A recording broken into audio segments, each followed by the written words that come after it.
Welcome to Financial Buzz Market Weekly. I'm RK Walker here at the New York Stock Exchange, bringing you a review of this week's stock market.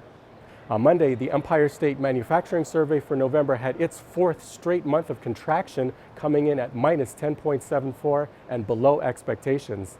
However, the energy sector experienced a strong jump as oil prices increased due to geopolitical concerns after last week's terror attacks in Paris. On Tuesday, the Consumer Price Index for October was up 0.2% for the month compared to the prior month's 0.2% decline. Industrial production for October was down 0.2% on top of the prior month's 0.2% decline. Earnings season is coming to an end, and about 74% of the S&P 500 companies reporting beat profit projections, while only 43% beat sales estimates. On Wednesday, housing starts for October fell 11% to 1.06 million annualized units. Housing permits, however, increased 4.1% to 1.15 million. The Federal Reserve also released their October meeting minutes, and language within strongly suggested that most members are seriously considering raising interest rates at the December meeting.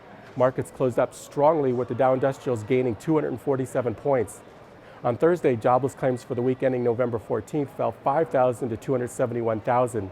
Healthcare and energy stocks dragged markets down on bad news. On Friday, markets opened higher as investors felt more confident that the Fed would soon hike rates. Now let's take a look at some stocks. Clovis Oncology shares cratered 70% on Monday after the biotech company announced that the FDA is requiring additional clinical data in order to determine the effectiveness of the company's lung cancer drug rosiltinib, delaying its approval.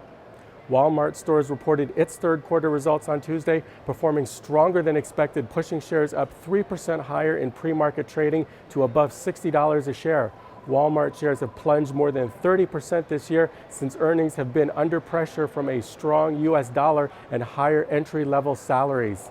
Shares of Salesforce.com surged 5%, pushing the stock to all-time highs above $80 a share after quarterly earnings beat revenue estimates. Sales for the cloud computing solutions provider reached $1.7 billion in the quarter, an increase of 24% year over year.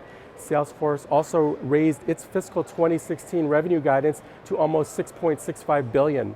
Keurig Green Mountain reported its quarterly earnings on Wednesday after the market closed, revealing that sales of its coffee pods and brewing machines continued to decline. However, an announcement of a dividend increase and relatively stable guidance for the rest of the fiscal year was enough to bring back investor confidence. Shares jumped 22% on the news. Square, the mobile payments tech company, had a slow start to its IPO Wednesday evening. However, after trading started Thursday on the open market, share prices went from $9 to as high as $14.78. Square traded nearly 30 million shares in the first hour, with shares ending the day at $13.07, still a 45% gain. This is Financial Buzz Market Weekly. I'm RK Walker, and I'll see you again next week.